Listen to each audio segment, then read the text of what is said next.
Hi guys, and welcome to today's video in which we are gonna read our chapter number 7, Soil. So let us start our chapter. On Earth, other than sea and ocean and water bodies, most of the land is covered with soil except some of which is covered with bare rock.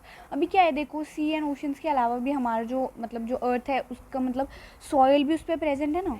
Water and ocean के अलावा soil भी है हमारी अर्थ पे.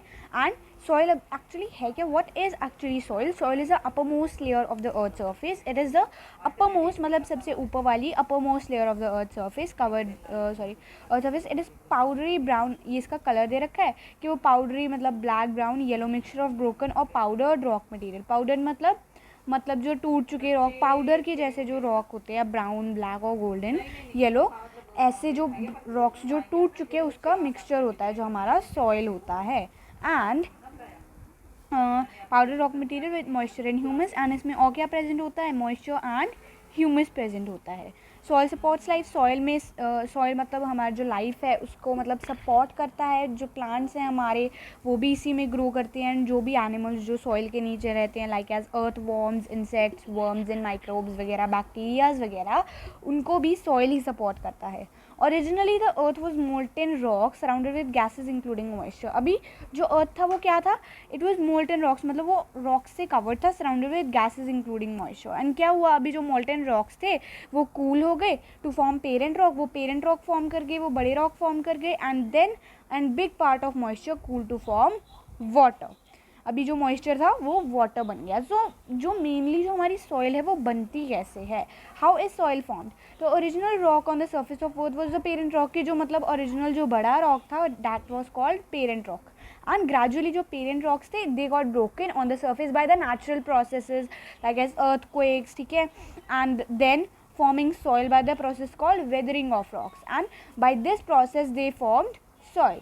So basically what is weathering of rock? Weathering of rock is the process in which the huge rocks or the parent rocks are being broken by some natural actions of environment like as sun's heat, rain, wind and water to form small particles which are soil. Okay. And it is an extremely slow but a regular process. कि ये जो process है वो बहुत ही ज़्यादा slow है but it is regular, कि वो मतलब टाइम टू टाइम हैपन होता रहता है. The living organisms which come to live on the soil add humus.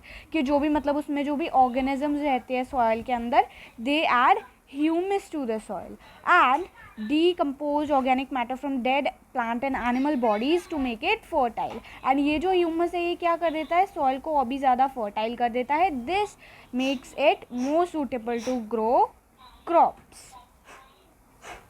Following are some agents of weathering of rocks. कि जो weathering of rocks है the process by which the parent rock form soil. Here are some of the reasons why this process happens. Heating and cooling of rock. So what happens, heating of rock in hot sun during the day and cooling at night or sudden cooling of hot rock by rain breaks the soil to smaller pieces. अभी क्या होता है, जो heating cooling हो रही है उसकी and जो भी रेन वगैरह उस पर जो पड़ती है उससे क्या होता है, ये जो आपका पेरेंट रॉक है, जो आपका बड़ा रॉक है वो स्मॉल पीसेज में चला जाता है which further forms soil. Alternative expansion and contraction of rocks. Okay, so in the regions of earth where there is change in seasons, the change in season play an important role in the breaking of rock forming soil. अभी देखो जो seasons change होते हैं, ठीक है, मतलब बहुत ही ज़्यादा एक्सट्रीम भी seasons होते हैं कई इलाकों में अर्थ के, जैसे बहुत ही ज़्यादा ठंडी पड़ रही है कई जगहों पे, बहुत ही ज़्यादा गर्मी हो रही है. इसीलिए जो सीज़न है उसका भी एक इम्पॉर्टेंट रोल है in the breaking off rocks into smaller pieces. Okay, running water and blowing wind. So the next reason is running water and blowing wind. So what happens, rocks are broken into pebbles or smaller pieces, sand and clay in river beds with under waterfalls and fast running. अभी देखो जो waterfalls होते हैं उनका जो process होता है वो मतलब जो उनका जो pressure होता है वो तो कितना ज़्यादा होता है, ऐसे ऐसे धड़ धड़ धड़ गिर रहा है. तो इसीलिए जो उसके नीचे जो भी rocks होते हैं बड़े बड़े वो टूट के मतलब पेबल्स फॉर्म कर लेते हैं, या फिर आप लोग बोल सकते हो सैंड या फिर क्ले फॉर्म कर लेते हैं.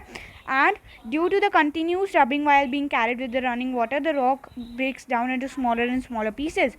Wind spread these grains of soil to distant places. And what happens now, मैंने जैसे आपको बोला कि जो आपका जो waterfall है उसके नीचे जो भी rocks आते हैं वो टूट जाते हैं smaller pieces में. And now what happens, उसके बाद भी जो river का मतलब जो flow करता है, जो भी water वगैरह flow करता है, तो उसके pressure से भी जो आपके छोटे छोटे rocks है वो और छोटे छोटे pieces में मतलब एकदम ऐसे grain से बन जाते हैं, powdery से बन जाते हैं. एंड ये जो आपकी विंड है या फिर जो भी वाटर का फ्लो है वो उसको कैरी कर लेता है अलग अलग एरियाज में, which further forms soil. Rain, frost and snow.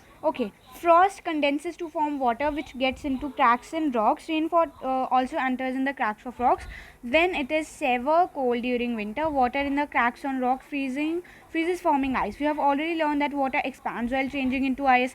Ice in cracks expand and exerts pressure on rock, widening the cracks in it. This process goes on till the rock is broken down into pieces.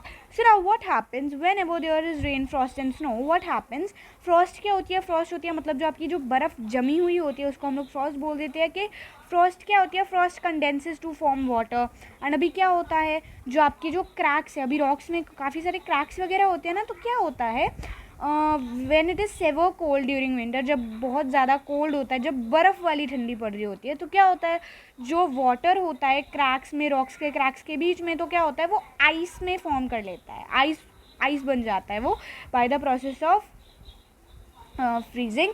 And then what happens, आपको अभी पढ़ा तो है ही आपने कि जब भी water cool करता है then it expands to form ice. जब भी वो आइस फॉर्म कर रहा होता है then it expands, water expands. And इसीलिए क्या होता है जो क्रैक्स होते हैं रॉक्स के बिटवीन उन पे ये प्रेशर एक्सर्ट कर देता है, जिसकी वजह से मतलब रॉक्स ऐसे धड़ाम ऐसे टूट जाते हैं. एंड इसी वजह से जो एक्सपैंडिंग होती है उसी वजह से रॉक्स टूट जाते हैं एंड इसलिए वो सॉइल भी फॉर्म कर सकते हैं. Living organisms. Weathering of rock by living organisms is again a slow but effective process. That this process is also slow but a very very effective process in the weathering of rocks. So what happens? Lichens, plant roots, animals in burrows and human activity are responsible for causing weathering of rocks. तो अभी देखो जो भी लिचन्स वगैरह plants वगैरह grow करते हैं तो जो वो आपकी जड़ें हैं, जो अपनी जड़ें हैं वो रॉक्स के बिटवीन मतलब वो कर देते हैं, डीप चली जाती है उनकी रूट्स. एंड जो एनिमल्स होते हैं उसमें मतलब गड्ढे वगैरह खोद देते हैं, तो इसीलिए क्या होता है वो कमज़ोर हो जाते हैं जो आपके रॉक्स होते हैं एंड उसकी वजह से क्या होता है वो टूट जाते हैं. एंड ह्यूमन एक्टिविटीज़, हम भी मतलब कई पत्थर तोड़ते हैं, तो इसीलिए वेदरिंग ऑफ रॉक्स का ये भी एक रीज़न है. Lichen are symbionts. आपने देखा है relationship between an algae and fungus, हमने पिछले चैप्टर में पढ़ा था कि लिचन्स क्या होता है. लिचन्स आर सिम्बायोन्ट्स कि एल्गी एंड फंगस के साथ उनका रिलेशनशिप है, ये एक दूसरे के भरोसे जीते हैं. They grow and get attach to the rocks. वो रॉक्स पे ग्रो करते हैं. लिचन ऑन द रॉक, देखो यहाँ पे आपको लिचन ऑन द रॉक दिया हुआ है, वो ग्रीन ग्रीन जो एल्गी उनका बना हुआ है दैट इज़ लिचन. एंड अभी यहाँ पे क्या हो रहा है, ये रॉक पे ग्रो कर देते हैं and the carbon dioxide release by lichen during respiration gets dissolved in the moisture present in between the lichen and the rock and forms carbonic acid. तो अभी क्या होता है, ये जब रिस्पायर करते हैं, जो लिचन्स आपके जब रिस्पायर करते हैं एंड ये कार्बन डाइऑक्साइड जो है रिलीज़ कर देते हैं, then what happens, dissolve in the moisture. तो ये मॉइस्चर जो रॉक्स के बिटवीन जो मॉइस्चर प्रेजेंट होता है उससे मतलब जब ये घुल जाते हैं एक दूसरे में, so this forms carbonic acid. And what happen, the acid reacts. अभी हमने पढ़ा था ना कि एसिड क्या होते हैं, करोसिव होते हैं ना, acid are corrosive in nature. So what happens, they corrode materials. तो इसीलिए ये जो एसिड है ये रॉक के साथ डिसइंटीग्रेट्स इट इनटू सॉइल पार्टिकल्स. वो उसके साथ रिएक्ट करता है, उसको करोड कर देता है एंड उससे सॉइल पार्टिकल्स में बदल देता है. Moss and other plants start growing on this newly formed soil adding humus to it. And इसी वजह से जो मॉस वगैरह जो बाकी प्लांट्स हैं इस पर ग्रो करने लगते हैं एंड इस सॉइल पे ह्यूमस ऐड कर देते हैं. अब प्लांट रूट्स, अभी क्या है प्लांट रूट्स का भी एक इंपॉर्टेंट है. The roots of some shrubs and trees grow deep into the soil. These roots may get in cracks in the rocks and on growing in thickness split the rock into pieces. So what happens, ये जो plant root होते हैं वो मतलब thick जो होती हैं, ठीक है, वो थिक हो जाती हैं, इसी वजह से वो स्प्लिट कर देती है रॉक को पीसेस में, बिकॉज उसके जो रूट्स हैं वो डीप चले जाते हैं इनटू द सॉइल और इनटू द रॉक, एंड इसी वजह से जो आपका रॉक है वो टूट जाता है. Animal such as rats, rabbit etcetera, मैंने आपको बताया था, वो गड्ढे कर देते हैं, बरोज कर देते हैं under the soil, and while digging deep in the soil to make burrows these animal accidentally break some of the rocks and turn them into soil. And accidentally जो कुछ रॉक्स होते हैं उनको वो सॉइल में बदल देते हैं. Man has been mining for stone, slab, marble, limestone, metals and gems. In the process, he has been cutting and crushing the rock mechanically into concrete, sand, stone, dust and the soil. And इसी वजह से क्या होता है, जो man है मतलब उसको कट कर रहा है, क्रश कर रहा है, एंड मैकेनिकली कंक्रीट वगैरह बनाने के लिए भी यूज़ होते हैं रॉक्स. इसलिए क्या होता है, मैन को तोड़ने पड़ते हैं rocks. And that is why man has only expected breaking off rock for his own advantage, hence he is called the biggest breaker of rocks. मतलब जो बिगेस्ट ब्रेकर ऑफ रॉक्स का मतलब सबसे ज़्यादा जो हमारा ही योगदान है रॉक को ब्रेक करने में और the weathering of rock. Soil profile. So now we will study about soil profile. That what is soil profile? In most cases, soil on earth is arranged in 3 layers. कि जो soil होती है ना उसकी 3 layers होती हैं.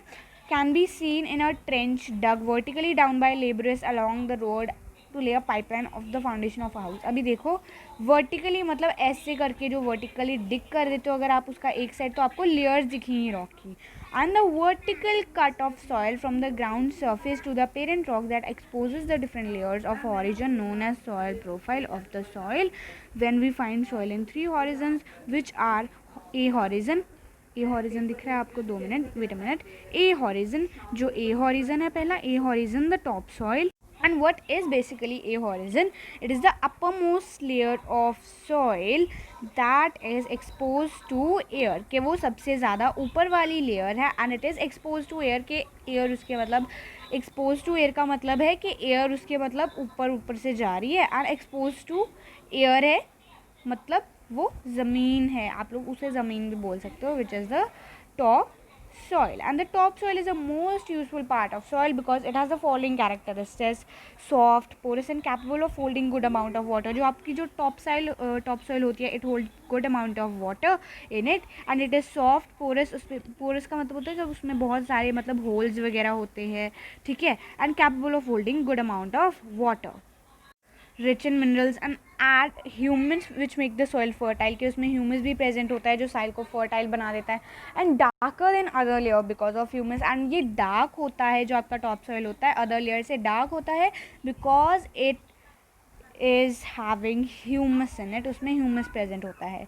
Helps most of the herbs in drawing water and minerals from it, कि ज़्यादातर जो हर्ब्स होते हैं उनको मतलब जब भी उन्हें मतलब वाटर वगैरह जो ड्रॉ करना हो तो उसमें हेल्प कर देता है. Home to many living organisms like microbes, like insects और worms, you can say earthworms, rodents होते हैं जो रैट्स, रैबिट्स एंड मोल्स होते हैं जो गड्ढे बना के रहते हैं, उनको हम लोग रोडेंट्स बोलते हैं.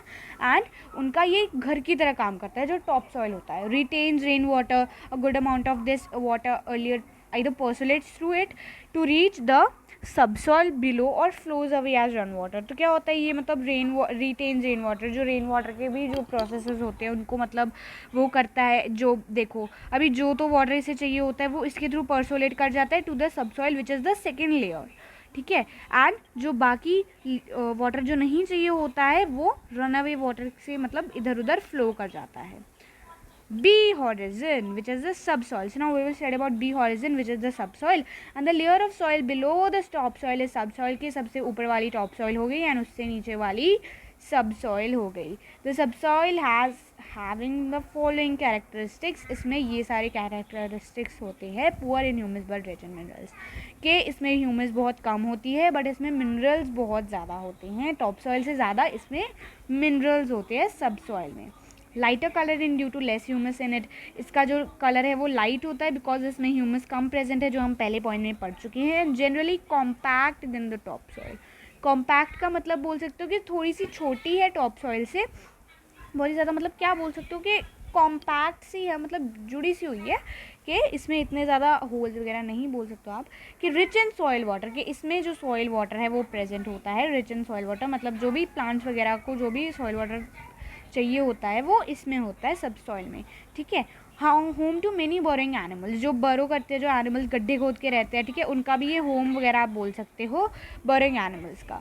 Helps deep growing roots from shrubs and trees with water and minerals, जो डीप ग्रोइंग, अभी देखो जो हर्ब्स की जो रूट्स होती हैं वो तो मतलब छोटे छोटे होते हैं, इसीलिए उनको टॉप सॉइल से अपनी जो सारे मिनरल्स वगैरह चाहिए होते हैं वो मिल जाते हैं। बट जो श्रब्स वगैरह, जो ट्रीज वगैरह होते हैं, उनकी रूट्स बहुत ही ज़्यादा डीप होती हैं, इसीलिए उन्हें सब सॉइल से वाटर एंड मिनरल्स लेने पड़ते हैं, इसीलिए वो वहीं से लेते हैं, सब सॉइल से।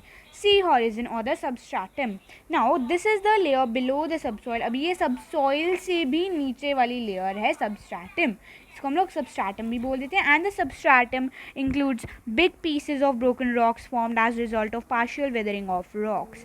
The substratum, अभी इसमें जो rocks के pieces होते हैं वो big होते हैं थोड़े से, subsoil and topsoil में से big होते हैं थोड़े से, because इनकी जो मतलब जो भी क्या बोल सकते हो, जो वेदरिंग होती है इनकी वो थोड़ी सी कम हुई होती है। अभी देखो ये आपको क्या बोल गए, ये आपकी टॉप सॉइल है, ये क्या है आपकी सबस्ट्रैटम है आई थिंक को, हाँ नहीं, ये आपकी सबस्ट्रैटम है, एंड ये क्या है आपका मतलब सॉरी ये आपकी सब सॉइल है, and this is your substratum और सी हॉरिजन।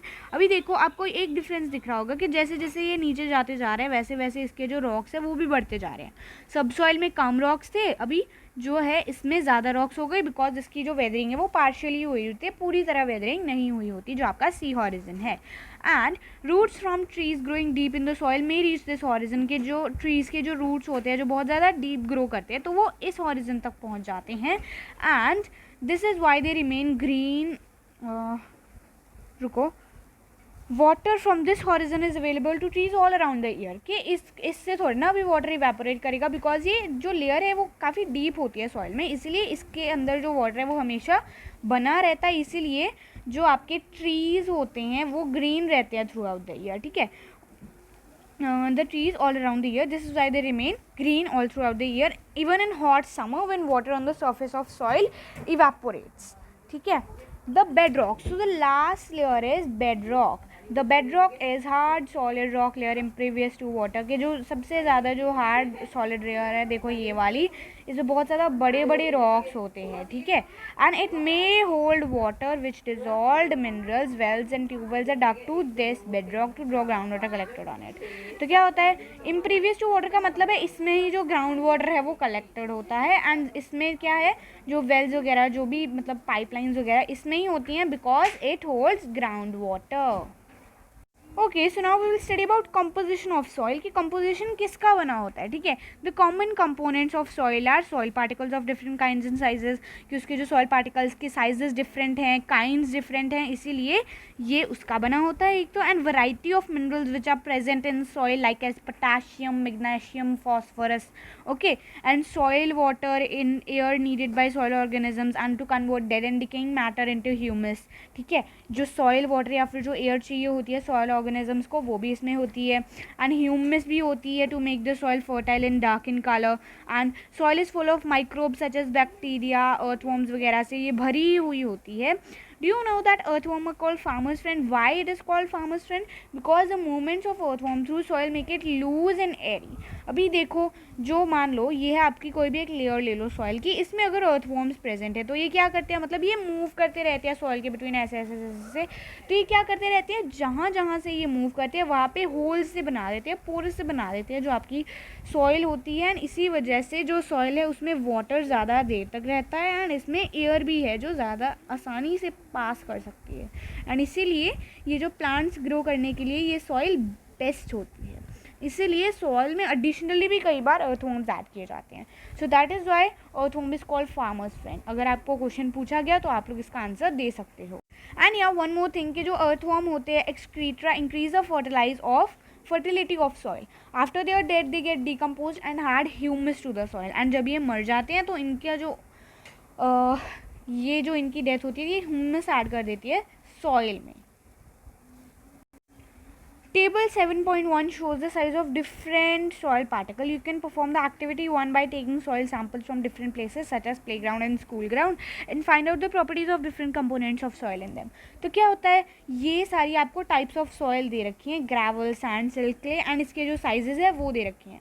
फॉर एग्जाम्पल ग्रेवल का साइज़ है मोर देन 2.0 mm के, इससे ज़्यादा उसका साइज़ हो सकता है। सैंड का साइज़ है 0.2 mm, 0.2 mm से लेके 2.0 mm तक इसका साइज़ हो सकता है। सिल्ट का होता है size 0.02 mm to 0.2 mm, and जो क्ले है वो तो मतलब बहुत ही ज़्यादा छोटी होती है, that is 0.002 mm। And humus का तो साइज़ भी मेजर नहीं किया जा सकता बिकॉज इट इज़ लाइक वो तो आप लोग ऐसे ही समझ लो कि वो तैर ही रहा है हवा में, it is a floating matter in the soil. Okay moisture and air in the soil, the water present in soil is called soil water, के जो सॉइल में जो वाटर प्रेजेंट होता है उसको हम लोग सॉइल वाटर बोलते हैं। And let us perform an activity to check the presence of water in soil. तो इसमें आपको बेसिकली क्या करना है to learn about the presence of moisture in the soil. Garden soil आपको ले लेनी है, ट्रे ले लेनी है, बीकर ले लेना है, metal dish, these all materials are needed. And what is the procedure that you have to collect a sample of garden soil और योर लाइक स्कूल में जो भी आपकी सॉइल होती है उसका एक सैम्पल ले लेना है। And what you have to do, you have to keep it in a tray and put the tray under the sun for about few hours and sun dry the soil। तो अभी आपको क्या करना है, उसको मतलब sun dry कर लेना है सॉइल को, मतलब you can say that you have to like evaporate all the water present in it। okay, now take the sun dried soil in a beaker, अभी उसको एक beaker में ले लो and cover the beaker with warm metal dish with ice cubes in it। अभी warm metal dish में ले लो इसे, जिसके अंदर आप लोग, जिसके ऊपर आप लोग आइस रख दोगे, and warm this beaker over low flame and observe. अभी जब आप इस बीकर को मतलब वो करोगे, फ्लेम करोगे, तो आपने क्या ऑब्जर्व किया, that after some time you will find tiny drops of water on the under side of dish containing ice.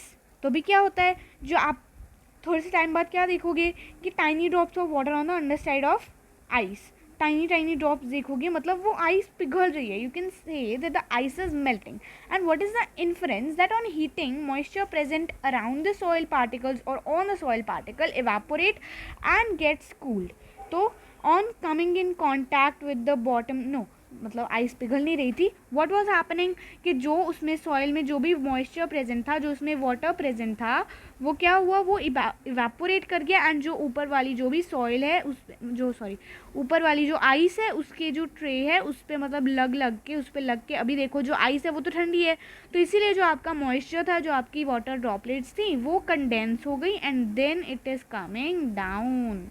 So in this way you can say कि जो मॉइस्चर है वो प्रेजेंट है सॉइल में, बिकॉज देखो जो आपकी आइस पे जो नीचे वाली जो ट्रे थी उस पर लग के क्या हुआ, वो कंडेंस हो गई and it comes down in the form of water. So आज की वीडियो बहुत लंबी हो गई है, हम लोग बाकी की वीडियो अगली चैप्टर जो है आगे की वीडियो कवर कर लेंगे। Bye bye.